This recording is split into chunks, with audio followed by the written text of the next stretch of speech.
The Grand Alpha Summit was the most dangerous place on Earth for someone like me. For a human.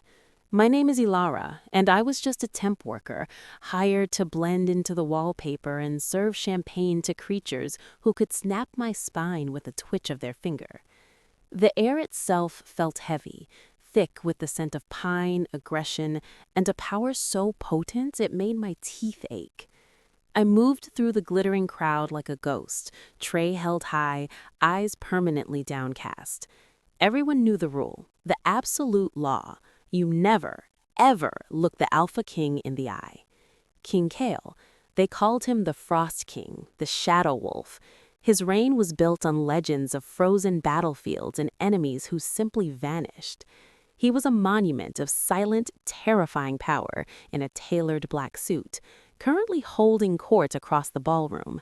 A single glance from him was said to feel like a physical blow. I kept my distance, my heart a frantic bird against my ribs. My shift was ending, my feet screaming in cheap shoes. I just needed to clear the last few glasses from the VIP lounge, and I could escape this beautiful nightmare. Slipping through the heavy oak door, I sighed as the roar of the party muted. This room was a sanctuary of dark wood and leather, smelling of old books, and a sharper, colder scent, like a winter forest at midnight. That's when I saw him, and my world stopped. King Kale was asleep on the deep burgundy sofa. He was massive, even in repose, one arm draped over his eyes, the other resting on his chest. The terrifying authority he wore like a cloak was gone. In the dim light, he just looked like a man, an exhausted, strikingly beautiful man. His dark hair was ruffled, falling across a forehead usually etched with command. His sharp jaw was relaxed, and for a breathtaking moment, he wasn't a king or a monster. He was just Kale. I should have fled. Every survival instinct screamed at me to run, but I was captivated. This was a secret glimpse into a myth, and the fear that usually paralyzed me melted into a dangerous, swirling curiosity. I took a silent step closer. The air around him vibrated with a dormant energy, a sleeping storm. He was magnificent. And in the absolute, safe silence, believing him lost to dreams, I did the unthinkable. The words left my lips in a breath so soft it was barely a sigh, a secret confession to the empty room. "It's a tragedy," I whispered, my voice trembling with a feeling I couldn't name, "that someone so alone has to be so heartbreakingly beautiful." The silence that followed was deeper than before. It was a vacuum, a void. I turned to leave, my own boldness chilling my blood. But I never made it to the door. A sound froze me in place. Not a growl, not a shout. It was the simple, sharp intake of breath. Slowly, dread pouring into my veins like ice water, I looked back. King Kale was awake. His arm was no longer over his eyes. They were open, and they were fixed directly at me. Not with anger, not with curiosity, with a terrifying, laser-focused intensity that saw straight through my skin and into my very soul. The gold of his irises seemed to burn in the dim light. He didn't speak. He moved, unfolding from the sofa with a predator's grace. He stood to his full, imposing height.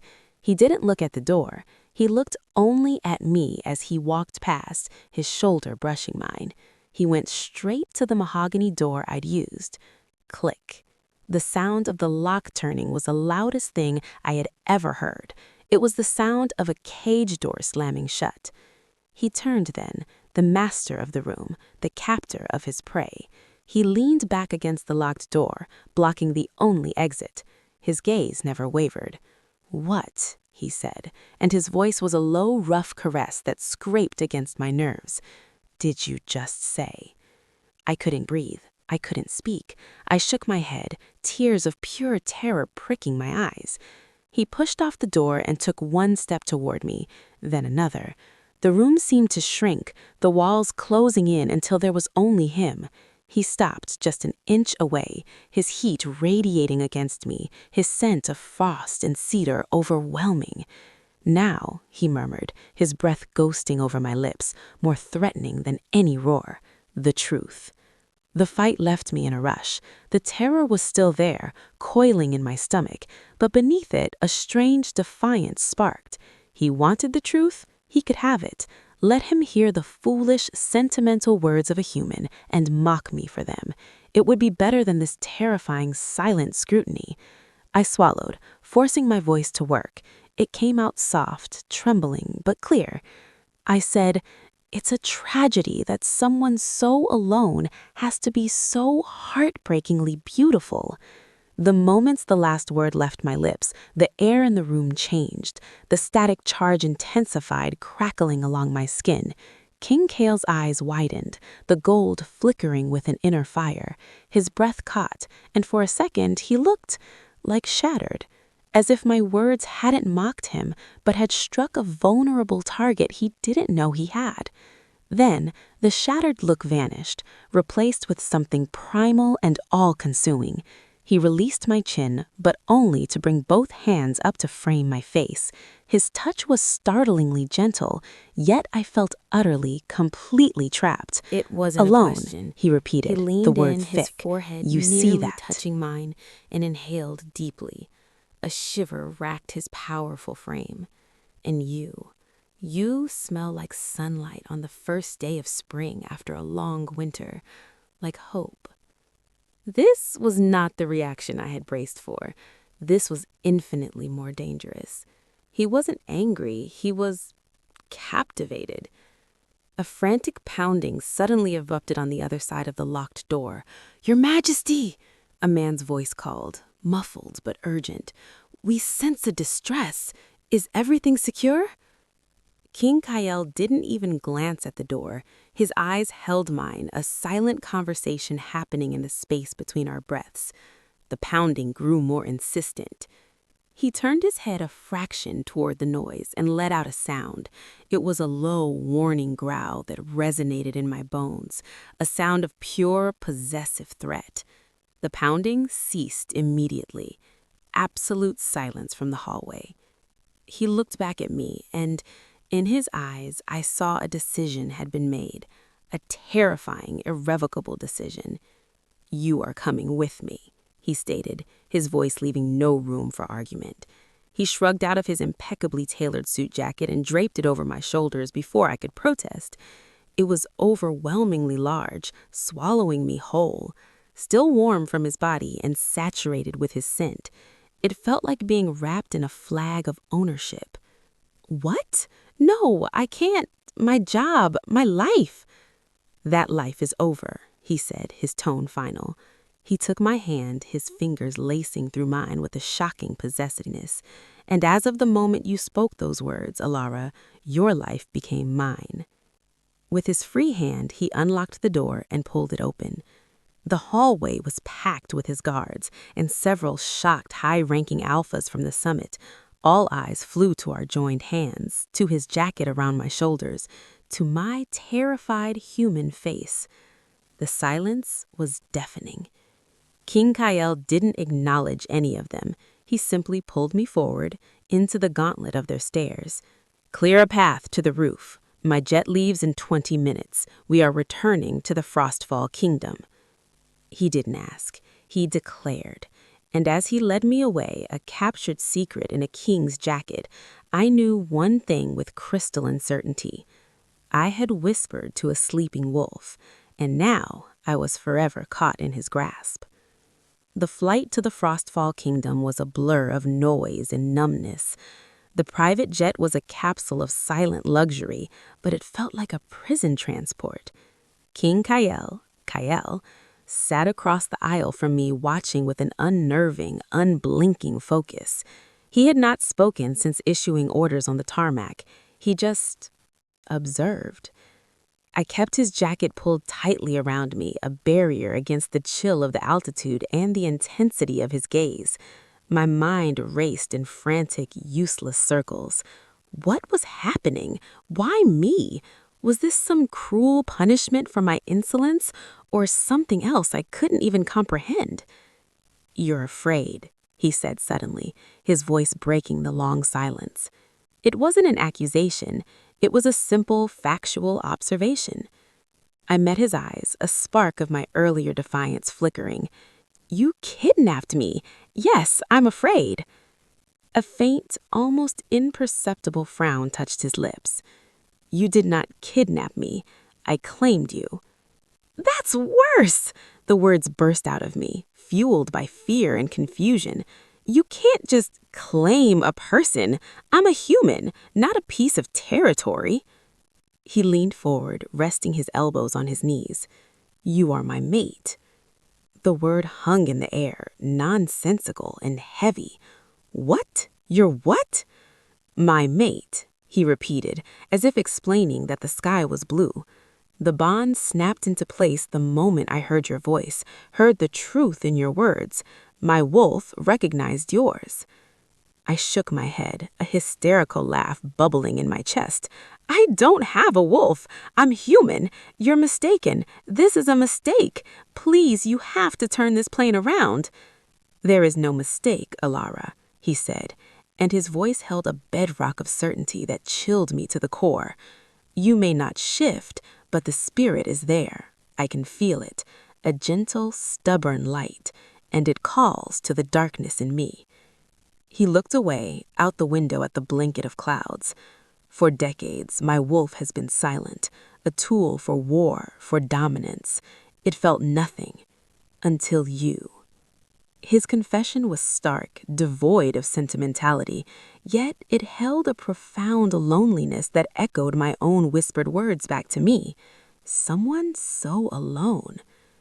Before I could respond, the plane began its descent. We're here, he said. Here was beyond anything I could have imagined. The Frostfall Kingdom wasn't just a place, it was an entity. As we drove from the private airstrip, a colossal structure of obsidian stone and glittering ice rose from the heart of a frozen mountain range. The Black Ice Palace. It was beautiful and terrifying, just like its king. We didn't enter through grand gates.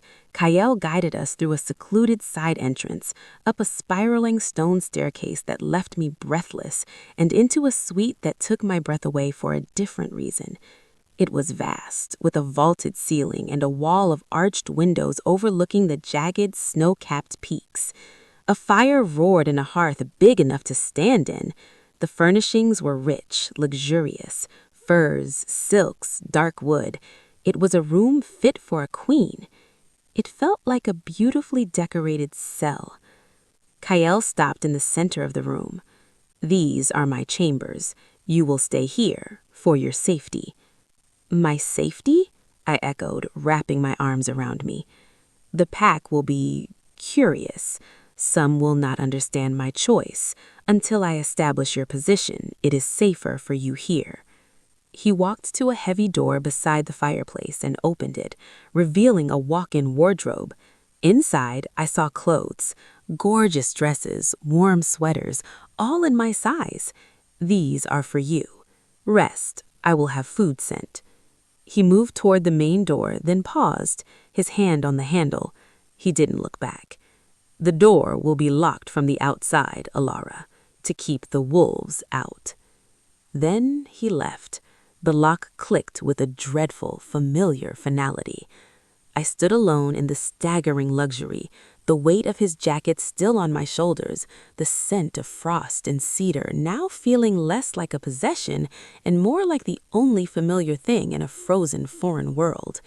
He had brought me to a palace, but as I listened to the mournful wind of a distant wind, I knew the truth. The gilded cage was still a eyes cage. averted and movements silent, brought trays of exquisite food I couldn't eat. I paced the perimeter of the suite, tracing the cold stone walls, testing windows that were sealed shut against the brutal cold. Kale did not return. The silence was a living thing, pressing in on me. My thoughts spiraled. Mate. The word was absurd. I was a nobody from a city, a girl who paid her rent late and dreamed of simple things. I didn't belong in a story of kings and wolves and ancient bonds. On the second morning, a different kind of silence awoke me. The fire had died to embers, and the room was chill. Shivering, I went to the wardrobe, my fingers trailing over the soft, expensive fabrics. They felt like costumes. With a sigh, I pulled out the simplest thing I could find, a heavy gray cashmere sweater and soft wool trousers. Dressing in clothes that felt alien, I made a decision. I couldn't just wait in this room. I went to the main door and, expecting resistance, turned the handle. It was unlocked. My heart leapt, a foolish surge of hope. He trusted me? Cautiously, I pulled the door open. Two massive guards stood sentinel on either side, clad in black tunics emblazoned with a silver wolf's head. They didn't move, but their eyes tracked me. I'd like to see the gardens, I said, my voice small. The king has instructed you to remain in the royal wing for your safety, lady, the guard on the right said, his tone respectful but inflexible. I just want to walk, to see the sky from the ground. It is not safe, the other guard repeated. Frustration boiled over. Am I a prisoner or a guest? You can't keep me locked in a room forever. Is there a problem? Cale's voice, cold and sharp, cut down the corridor. He approached, dressed for battle, not in armor, but in a simple black tunic and pants, his hair damp as if from exertion. He looked from the guards to my defiant stance. She wishes to walk in the lower gardens, my king, the first guard said. Cale's gaze settled on me. The gardens are exposed. The outer court uses them. It is not secure. I don't need a fortress. I need air that isn't filtered through a fireplace, I retorted, my fear momentarily overridden by claustrophobia. He studied me for a long moment, then gave a single curt nod. Very well. You will have an escort. I will be your escort. He offered his arm, a formal, commanding gesture. After a hesitation, I placed my hand on it, feeling the hard muscle beneath the fabric. The guards fell behind us at a discreet distance as he led us through a maze of torch-lit corridors and down a grand staircase. We emerged into a walled courtyard garden, stark and beautiful in the winter. Leafless trees etched silver patterns against the gray sky, and frost clung to dormant flower beds. The air was knife-cold and clean. I took a deep, grateful breath. Our walk was silent, tense. I could feel the eyes on us, servants peeking from windows, guards on the walls pausing in their patrols. The weight of their scrutiny was almost physical. Then a new presence entered the garden. A woman emerged from an opposite archway. She was stunning, with hair like spun silver and eyes of glacial blue. She moved with a predatory grace, her gaze fixed on Cale with a familiarity that made my stomach clench. This was no servant. "My king," she said, her voice a melodic chime that didn't match the coldness in her eyes. "We missed you at the dawn training session. The men grow soft without your motivation." Her eyes slid to me, a dismissive flicker. "And I see you've brought your new project. How quaint." Cale's arm tightened under my hand. "Lyra," he acknowledged, his voice devoid of warmth. "This is Ilara." Lyra's smile was a razor blade. "Yes, the human. The whole palace is buzzing. Tell me, little one, do they not have mirrors where you come from? Or did you simply not look in one before deciding to aspire so far above your station?" The insult was delivered with sweet venom. I felt my face flush, the old feelings of inadequacy rising like ghosts. I opened my mouth, but no sound came out. Cale took a half step forward, placing himself slightly between Lyra and me. His voice dropped, becoming dangerously soft. "You will address your queen with respect, Alpha Lyra, or you will not address her at all." Queen? The word shocked me as much as it clearly shocked Lyra. Her beautiful face went rigid. "Queen?"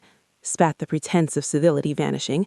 "A human? With no lineage, no power, no wolf? You would make her queen and spit on centuries of tradition. The pack will never accept it. I will never accept it." Cale's power washed out from him then, not in a roar, but in a suffocating wave of dominance. The air grew heavier, colder. Lyra actually took a step back, her eyes widening.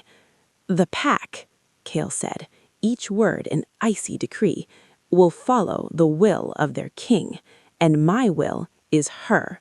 Your acceptance is not required, it is commanded. Now you will bow and you will leave." The struggle on Lyra's face was epic. Rage, humiliation, and sheer primal fear warred in her eyes. Finally, with a stiffness that looked painful, she dipped her head in the shallowest of bows, her eyes burning with hatred directed at me. Without another word, she turned on her heel and strode away, her silver hair flashing like a weapon. The silence she left behind was brittle. Cale looked down at me, his expression unreadable. "The first challenge," he stated quietly. "It will not be the last." The frigid air no longer felt refreshing. It felt like a prelude to a storm. He had called me his queen, and in doing so, he had made me the target for every Lyra in his kingdom.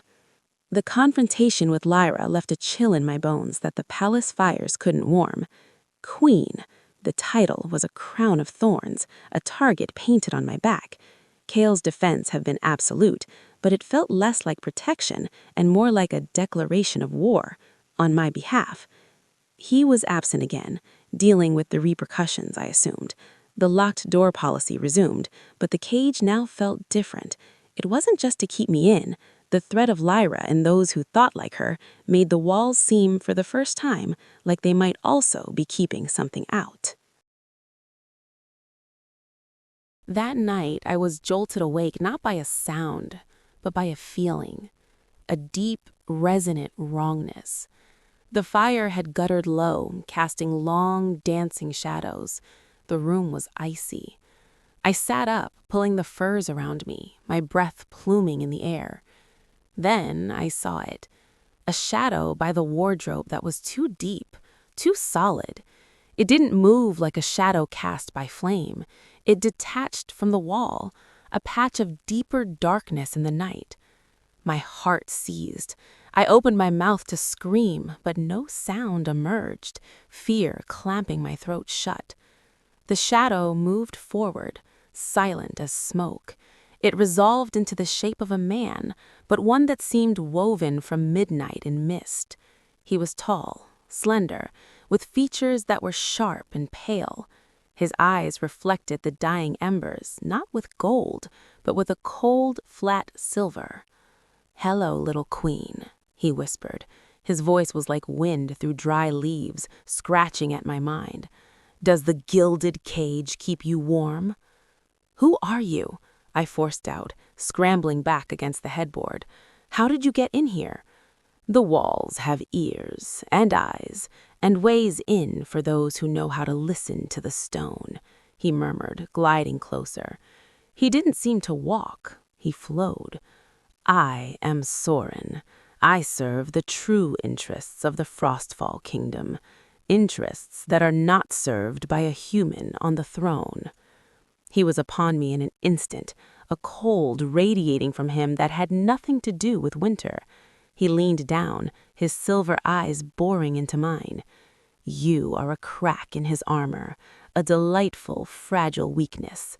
Lyra is a blunt weapon. I am a surgeon. I do not make scenes in gardens." His hand, cold as a corpse, came up and brushed a strand of hair from my forehead. I recoiled, a whimper escaping me. "You will leave," Soren whispered, his voice slithering into my ears. "You will tell the mighty king his precious mate cannot bear the cold, or the isolation, or the fear. You will beg him to let you go, because if you stay—" He smiled, a ghastly stretch of his lips. "The cold here can do more than freeze skin. It can freeze souls. And one night you will simply stop breathing, and everyone will sigh and say the fragile human was not made for our world." He was poisoning my mind, weaving his threats with the very fears that already haunted me. The isolation, the alienness, the certainty that I didn't belong. "Cale will know," I breathed defiantly. "Will he?" Soren tilted his head. "Will he blame a rival pack, a tragic accident, or a lonely, simple human heart that gave out? Your death will be a mystery, and his grief will make him reckless, and a reckless king is a dead king. He began to fade, dissolving back into the shadows from which he came. Think on it, sunlight. Leave and live a long, boring human life. Stay and bring death to yourself and to the king who was too blinded by a strange new feeling to see the knife in the dark. And then he was gone. The shadow by the wardrobe was just a shadow again. The oppressive cold lifted slightly, but the terror remained, deeper and more insidious than Lyra's open hostility. Soren wasn't challenging Kale's authority. He was undermining my will to be part of it. He was using my own humanity as the weapon. I didn't sleep again that night. I stared into the darkness, his words echoing. A crack in his armor. A weakness. Was that all I was? Was my presence here, my very existence, going to be the thing that destroyed the Frost King? When dawn's gray light finally seeped into the room, I was sitting in the window seat, watching the eternal snow fall. I had come to a decision, my heart aching with a new kind of loneliness. Soren was right about one thing. I couldn't stay here, not like this, not as a victim, a prisoner, a weakness. But I wouldn't run away like a thief in the night either. I had to talk to Kale. I had to make him see that claiming me unleashed a war he wasn't prepared to fight. A war where the enemy wasn't on a battlefield, but in the whispers of his own court, in the very walls of his palace. And I had to decide if I was strong enough to stand in the crossfire, or if the kindest thing I could do for the lonely king was to vanish from his life and let the frost reclaim him.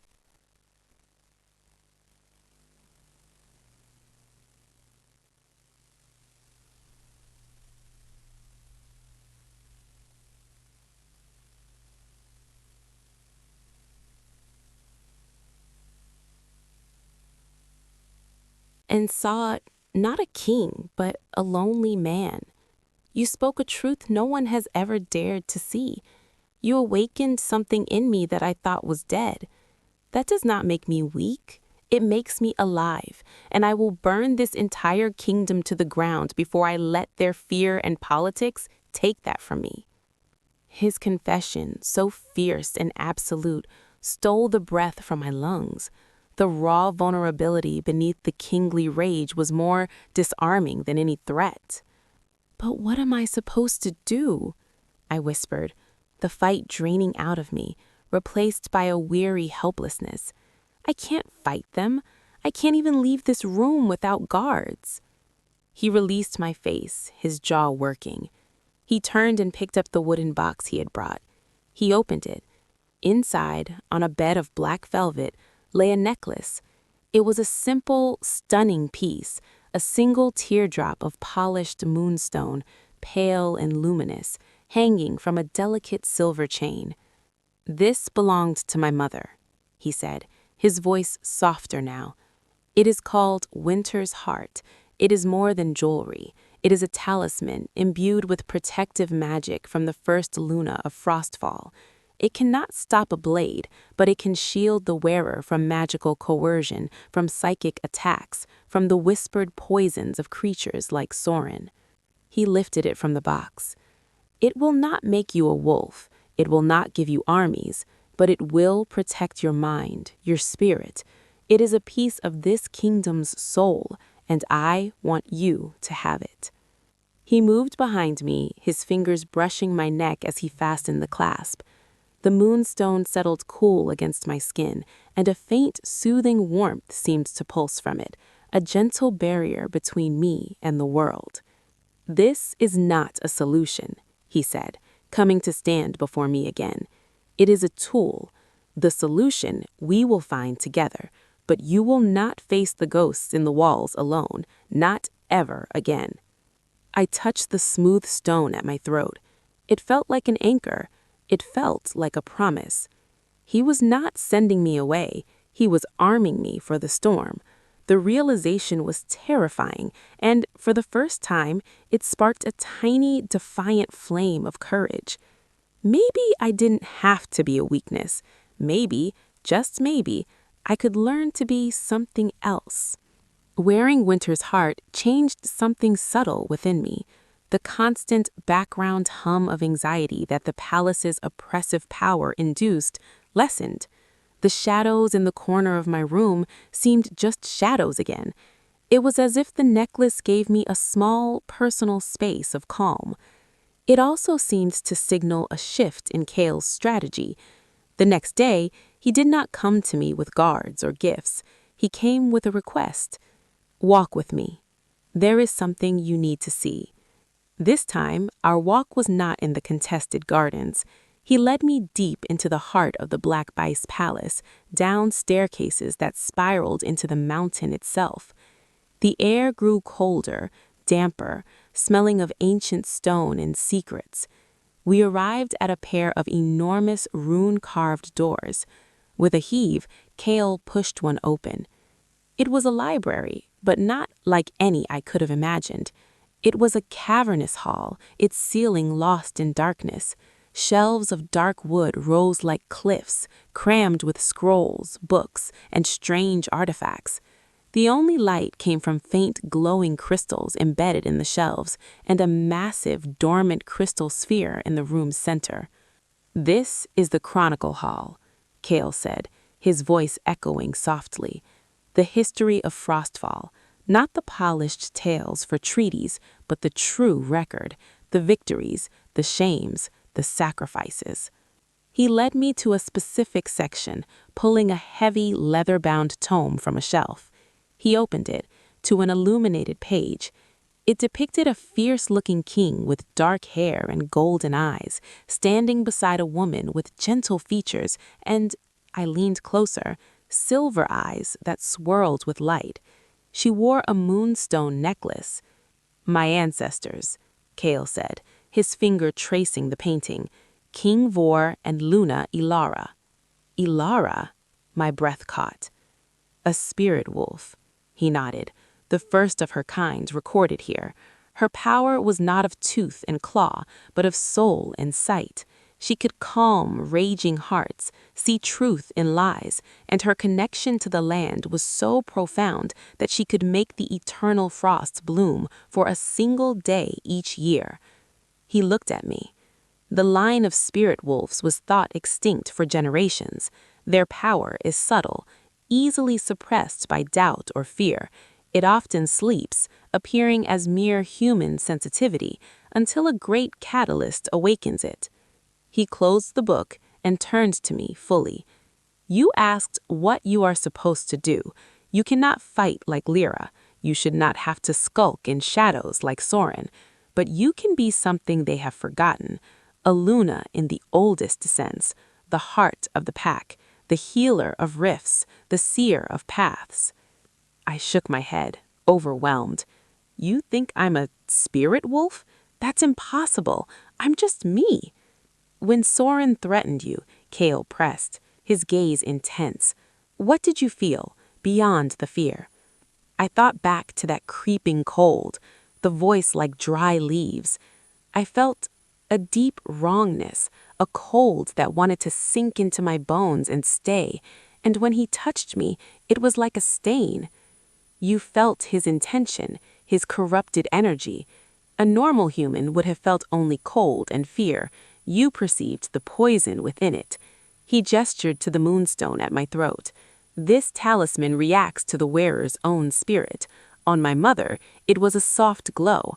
On you," he reached out, tilting the stone slightly with his finger.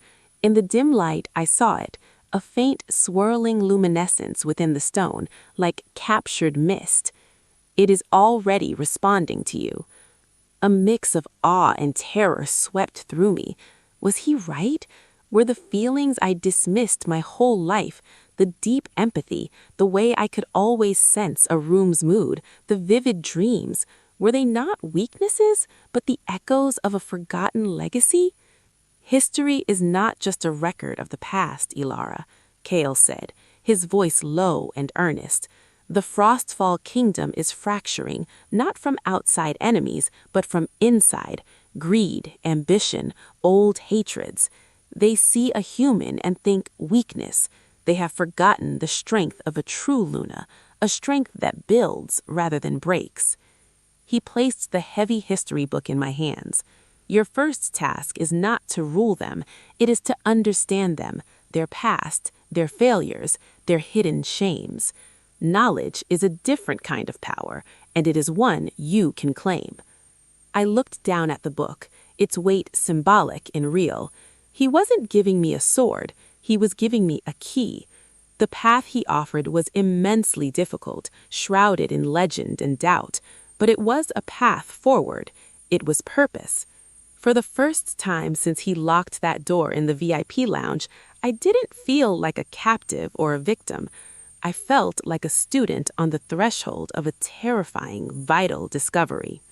I immersed myself in the Chronicle Hall, days blurred into nights marked only by the changing light from the glowing crystals.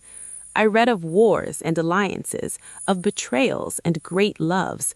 I learned of the spirit wolves, the Ilaran line, their gifts of empathy, healing, and profound connection to the living world.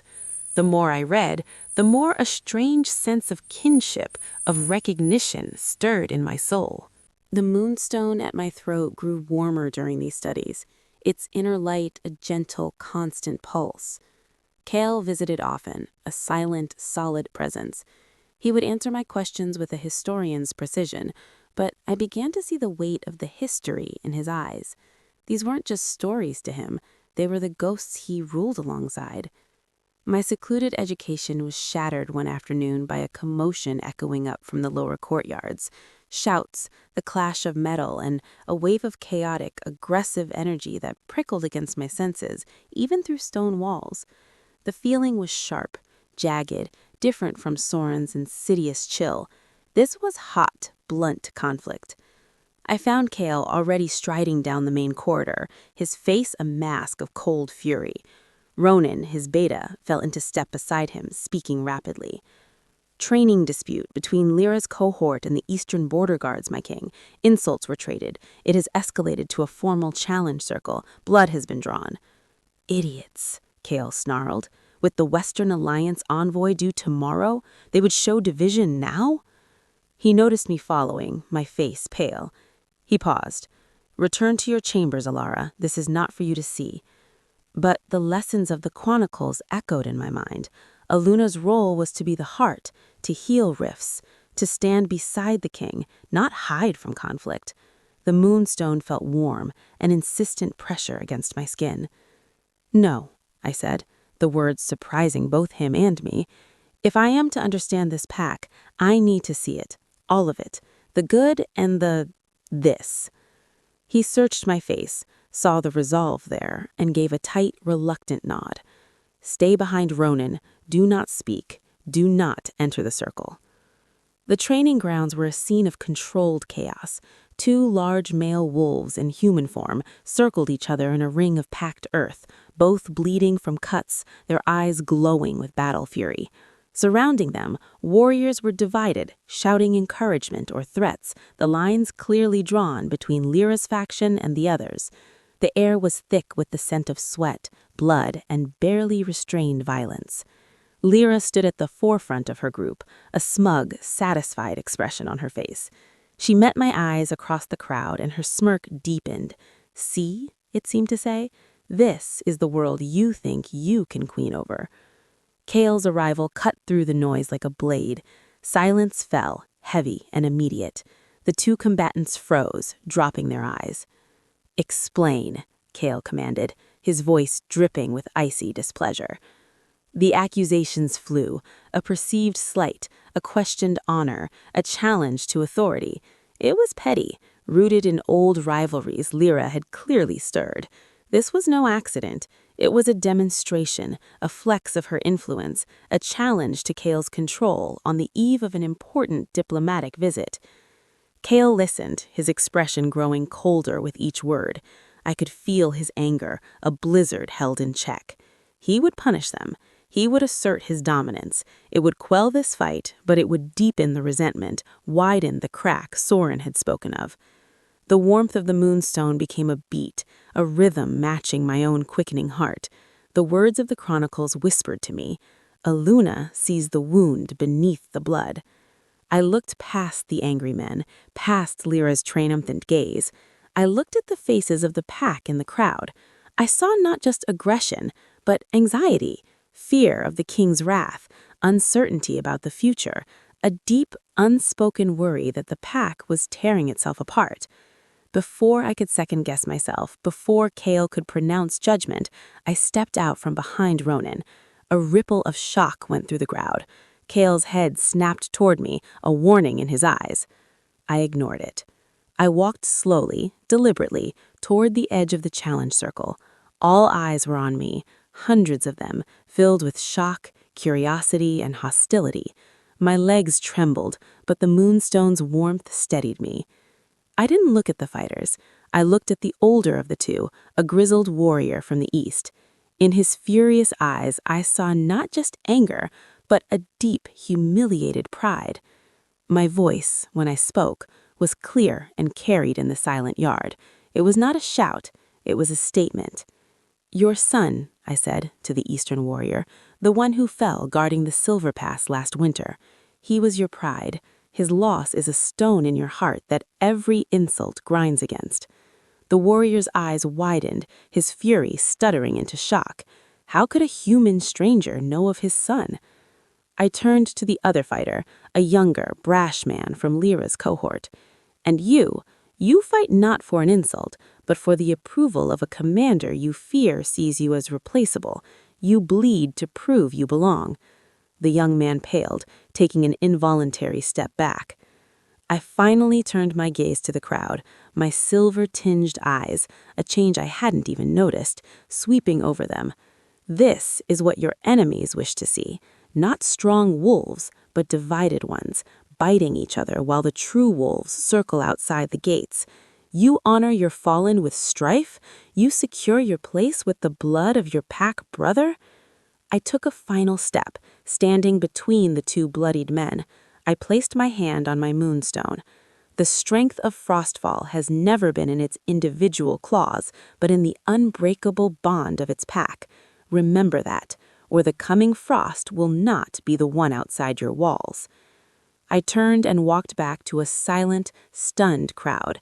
I stopped beside Kale, whose expression was unreadable, a storm of surprise, pride, and concern. I had not commanded, I had not fought, I had simply seen and spoken the truth they were all hiding from. It was the first test, and as Lyra's smirk vanished into a look of pure, seething hatred, I knew I had passed. The aftermath of the training ground incident was a quiet earthquake. The fight dissipated, the combatants shuffling away in shame.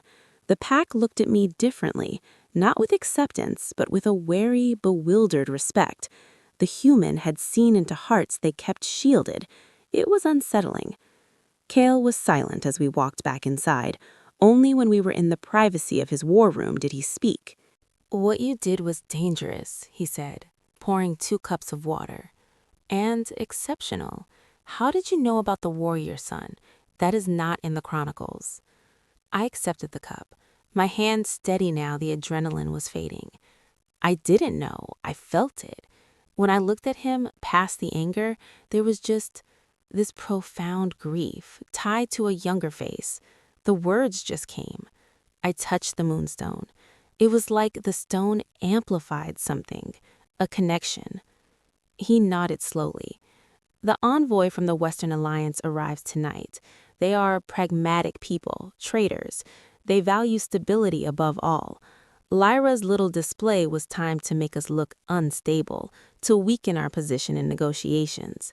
He looked at me, a calculating gleam in his golden eyes. "Your display, however, may have changed the field." "Me? What can I do?" "You saw a truth and spoke it, calming a riot with words where I would have used force. The Western Alpha, Bryn, is a female. She values cleverness and heart. She will have heard of the human mates by now. She will expect a frightened girl or a vain trophy." A ghost of a smile touched his lips. "I want her to meet the woman who faced down a pack squabble with a sentence." Panic fluttered in my chest. A formal dinner with diplomats? Kale, I'll spill wine on someone or use the wrong fork. You will be at my side, he said firmly, not as a decoration, as a partner. You will wear the moonstone, you will listen, and if you see a truth, you will not be afraid to speak it. Your kind of power, Alara, is one they cannot prepare for. It is our diplomatic edge. The dinner was a terrifying spectacle of opulence. The great hall was filled with the scent of roasting meat and rare spices. Western Alliance delegates in rich blues and silks mingled with Frostfall's blacks and silvers. Lyra was present, watching me like a hawk from down the table. Alpha Bryn was a striking woman with fiery red hair and sharp green eyes.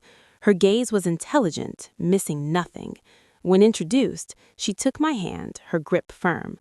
"So, you are the one causing all the interesting rumors," she said, her tone neutral but her eyes curious. "I seem to have a talent for it," I replied, striving for calm. The dinner proceeded with stilted conversation about trade routes and mineral rights. Tension thrummed beneath the polite words. Bryn's second, a shrewd older man, kept steering talks toward Frostfall's internal adjustments, a clear dig at the recent unrest. Kale was diplomatic, but cool. Lyra, seizing an opportunity, spoke up. "The Frostfall tack is as strong and unified as ever, I assure you. Minor disagreements are the sign of a healthy, passionate warrior spirit." She smiled, all teeth. "Is that not right, my king?" It was a trap. Agree, and he downplays the severity of the challenge circle. Disagree, and he admits instability. Before Kale could formulate a response, Bryn turned to me and asked, "And you, Lady Alara, as an outside observer, what is your view of Frostfall's spirit?" All eyes landed on me. Lyra's were triumphant, expecting me to falter. Kale's were watchful. I felt the moonstone warm, a gentle focus. I looked at Bryn, not at the expectant faces around us. I didn't see a diplomatic puzzle. I saw a leader assessing a business partner's reliability. She didn't need pretty lies about passion. She needed to know if this house was built on solid ice or cracking frost. A pack spirit isn't found in its moments of perfect agreement. Any group can be united when things are easy. Its true spirit is revealed in how it handles conflict. Do the wounds fester, or do they heal stronger? I glanced briefly at Lyra, then back at Bryn. Frostfall is ancient. Its foundations are the mountain itself. Recent tremors don't shake a mountain. They reveal its solid core. The spirit you ask about is one that endures, that learns, that chooses, even in disagreement, to remember it is one pack. That is the spirit that honors a trade agreement for 100 winters, not just one. The silence was profound. Bryn stared at me, her analytical gaze softening into genuine interest. She leaned back, a slow smile spreading. "A philosopher queen," she mused, then looked at Kale. "You have been holding out on us, Frost King. This is a different kind of treasure." The tension broke. The conversation shifted, the tone warmer, more genuine.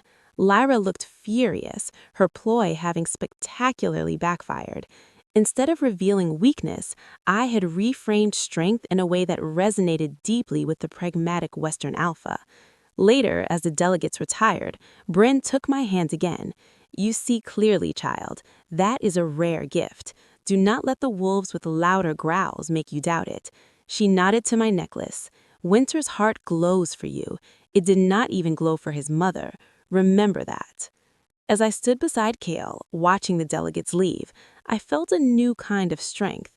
I hadn't negotiated a treaty, but I had secured something perhaps more valuable: respect. And in the world of kings and wolves, respect was the first step towards everything else.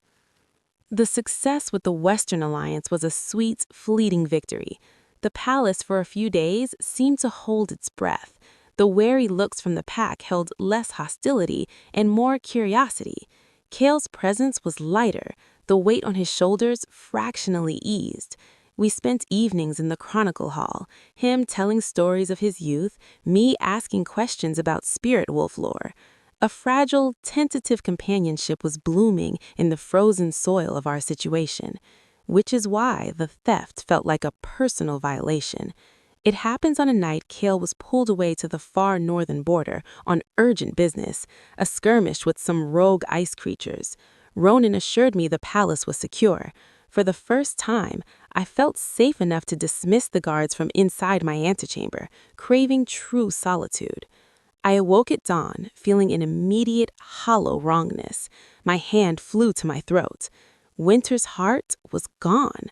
The delicate silver chain wasn't broken. The clasp was simply undone, as if skilled, careful fingers had opened it. The moonstone, my anchor, my shield, was missing. A cold, sick dread poured into the space it left. Without it, the palace's ambient power felt oppressive again. The shadows in the room deepened with menace. Panic clawed at my throat.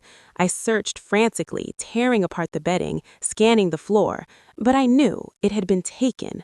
Soren, it had to be. His words echoed. The cold here can do more than freeze skin. It can freeze souls.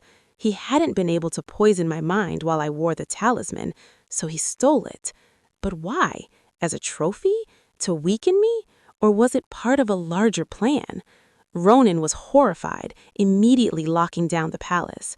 Guards were questioned, servants scrutinized. No one had seen anything. The ghost had struck again. The mood in the palace shifted instantly. The fleeting respect curdled back into pity and suspicion. The human had lost the ancient relic entrusted to her. It was proof, the whisper said, that she was unfit. The physical loss was bad. The psychological effect was worse. A headache began to throb behind my eyes, a pressure building. The emotions of the palace, once muffled, now crashed against me in discordant waves. Ronan's anxious guilt, the guard's simmering resentment, the distant, smug satisfaction I knew came from Lyra. It was overwhelming, a deafening static of feeling. Worst of all, I could no longer feel Call. The faint, comforting sense of his presence, like a steady flame on the edge of my awareness, was gone. The bond he spoke of felt severed, leaving a terrifying emptiness. The loneliness I had seen in him now yawned inside me. I spent the day in a haze of pain and disorientation, curled in the window seat. Ronan brought word. Call was returning, having settled the border issue. He would be here by nightfall. Shame joined the cocktail of misery. I had failed. I had let Soren in, let him take the one thing that connected me to this world, that protected me. Call had trusted me with a piece of his history, his mother's legacy, and I had lost it to the shadows. As twilight painted the peaks in shades of violet, a new, specific wave of emotion hit me. It wasn't from the palace. It was close, just outside my door. Malicious glee, triumphant anticipation. Lyra. The door opened without a knock. She stood there, holding a small velvet pouch. Her smile was venomous. Poor little human. Looking a bit pale, lost something precious. I stood, my legs shaky, forcing myself to meet her gaze. What do you want, Lyra? She tilted her head, playing with the drawstring of the pouch. I was walking near the abandoned East Gallery, such a dreary place, and what did I find lying in the dust? She reached into the pouch and pulled out Winter's heart. The moonstone dangled from its chain, lifeless and dull in her hand. It seems you were careless with the king's treasures, again.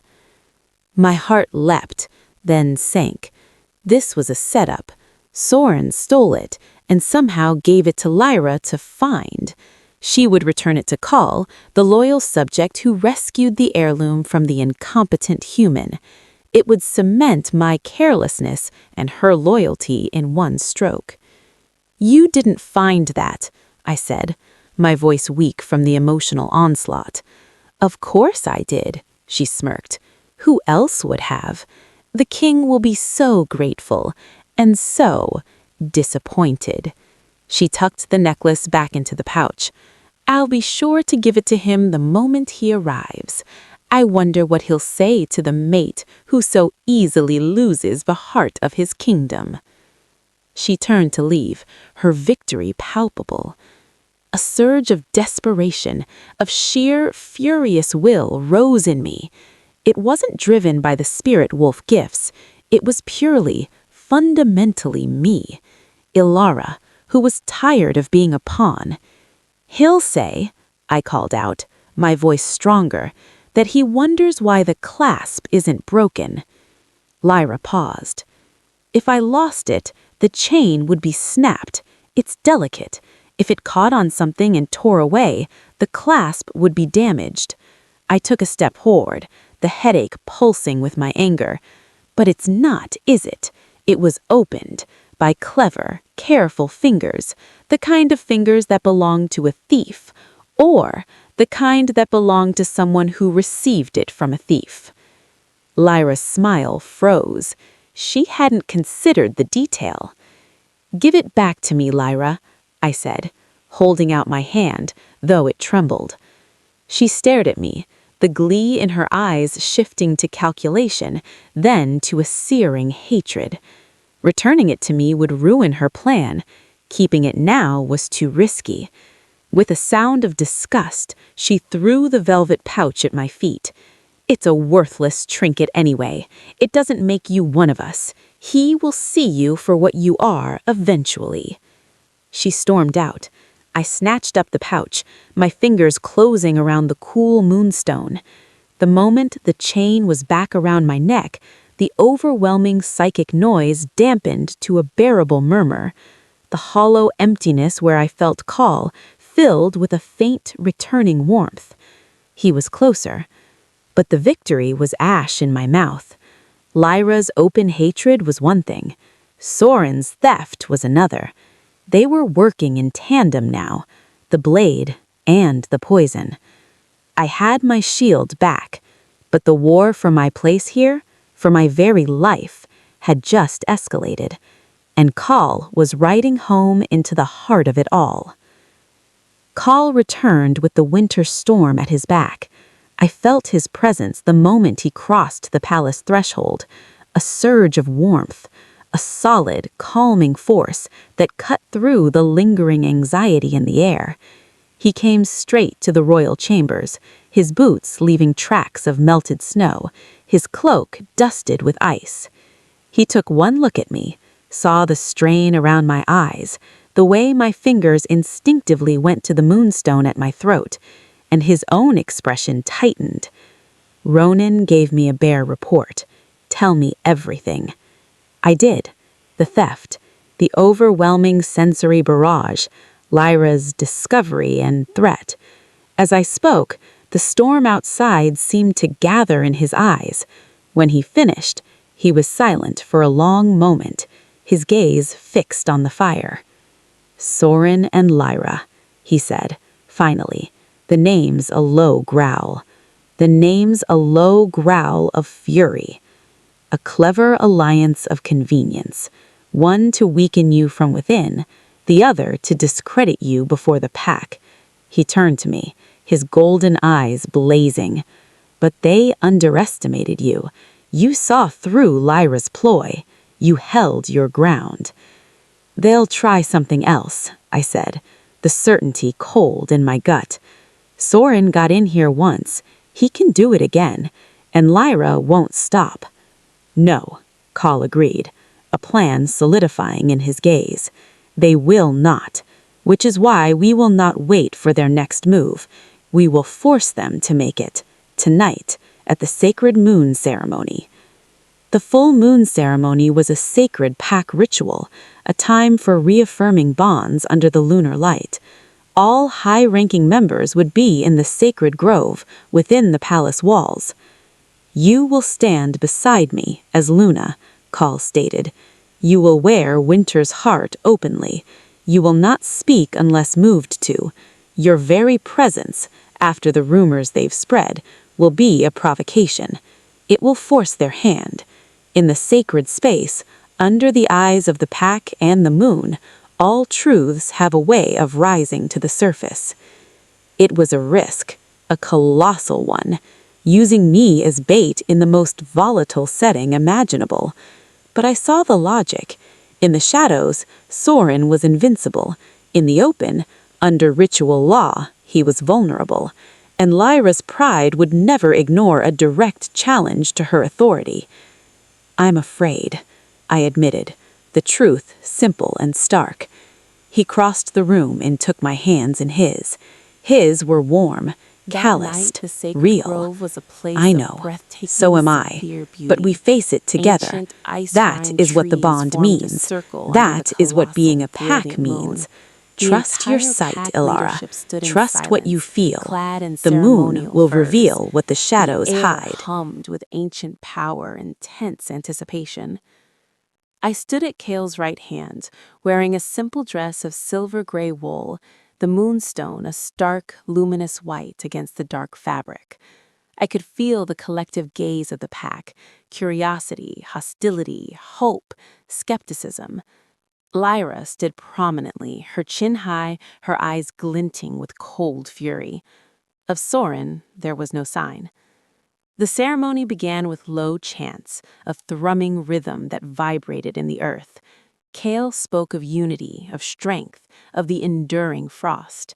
His voice was the voice of the mountain itself. Then, as was tradition, he called for the pack to speak, to voice concerns, to seek guidance under the truthful moon. Lyra stepped forward immediately.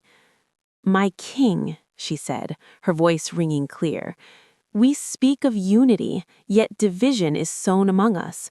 We bring an outsider into our heart, one who cannot know our ways, our struggles. She loses sacred relics and stumbles into warrior circles. How can a fragile human bone be the spine of a wolf pack? I question not your will, but your vision. For the strength of Frostfall, I ask you to reconsider this attachment." It was a formal, public challenge, couched in ritual language. The pack held its breath. Kale looked at her, his face impassive. "Your concern is noted, Alpha Lyra. The moon hears all. Does any other wish to speak?"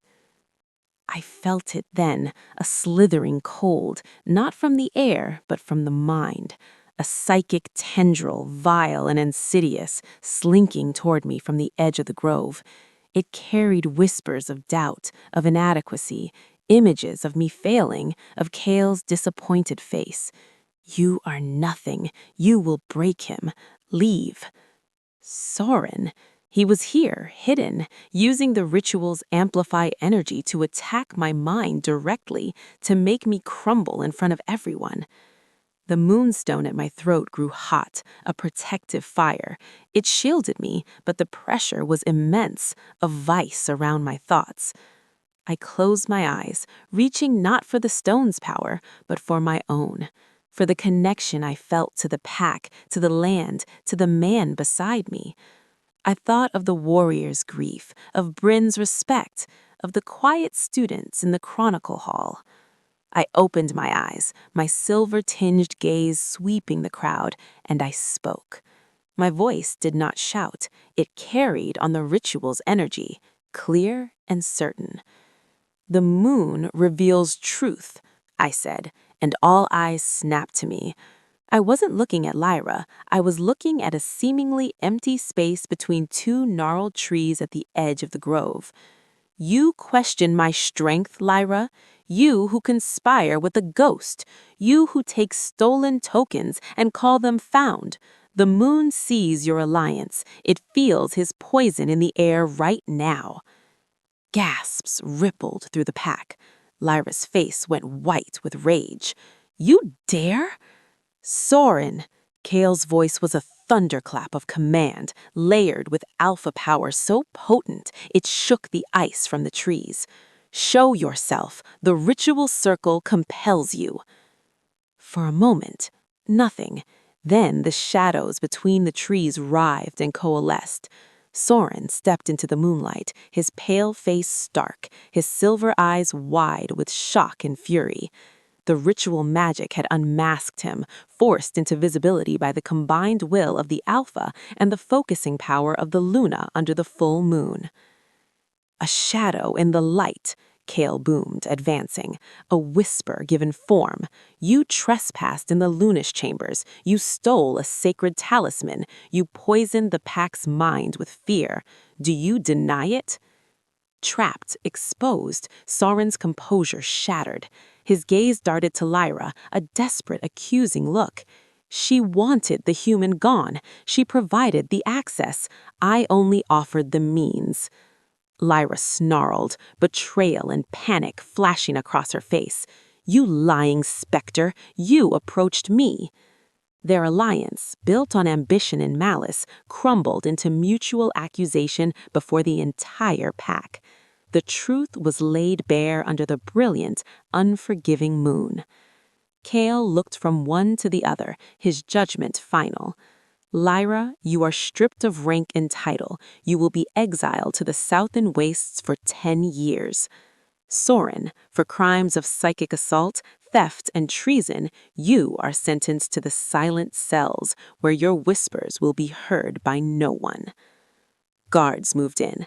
Lyra was led away, spitting curses. Soren, his power nullified by the ritual exposure, was taken silently, his silver eyes full of hatred. Kale turned to the stunned, silent pack. "The moon has cleansed us. The divisive elements are removed. Now we rebuild, with a Luna who sees our truths and speaks them, with a pack that stands united, not in perfect agreement, but in unwavering loyalty." He held out his hand to me. I took it, and as our fingers laced together, a wave of acceptance, reluctant, hopeful, genuine, washed through the gathered wolves. The crack had been exposed, cleaned, and sealed. The storm was over. For the first time, I felt not like an outsider in Frostfall, but like its beating heart. 1 year later. Spring in the Frostfall Kingdom was not a riot of color. It was a subtle shift, a softening of the wind, a lengthening of the light, a promise whispered in the drip of ice from the battlements. But this spring was different. I stood in the refurbished East Gallery, now a bright solarium filled with plants from the Western Alliance, a gift from Alpha Bryn. My fingers brushed the leaves of a resilient alpine flower, its petals a defiant purple. The connection I felt to the living world, once a confused sensitivity, was now a clear, gentle song. With practice in Kale's steadfast support, I had learned to listen to it, to encourage growth and calm in small, miraculous ways. The palace felt different. The air was lighter. The scheming silence was gone, replaced by a busy, purposeful hum. The pack had a future to build, and they were building it together. The door opened and Kale entered.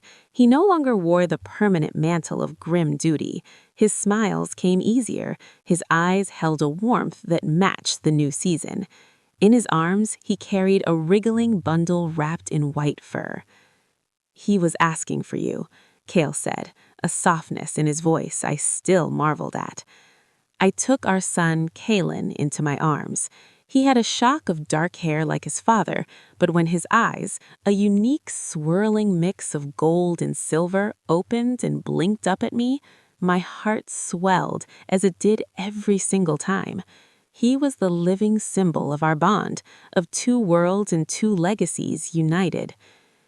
"The envoys from the Starlight Plateau have arrived," Kale said, coming to stand beside me, his hand resting on my back. "They've heard rumors of the Frostfall Luna's gifts. They wish to consult you about a blight affecting their spirit trees."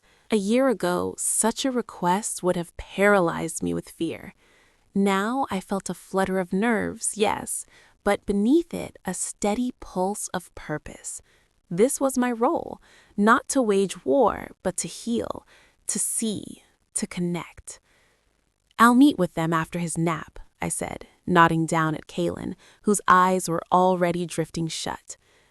Kale smiled, pressing a kiss to my temple. Ronan also reports that the first of the new hydroponic gardens in the lower caverns is producing.